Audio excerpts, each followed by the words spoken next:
sest et saaks pakkuda oma kliendile kahuvabamaid, siledaid, läikivaid juukseid. Aga ma võin öelda, et kuskil miskit toimub.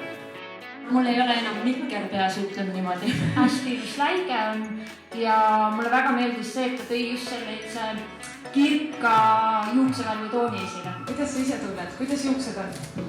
Väga kerge on. Esimene erinevus on kohe, et kuigi juuksed saab kammida. Praegu oleks see kõik, ma paluksin baasi. Aitäh eriti kõigepealt presentatsiooni eest.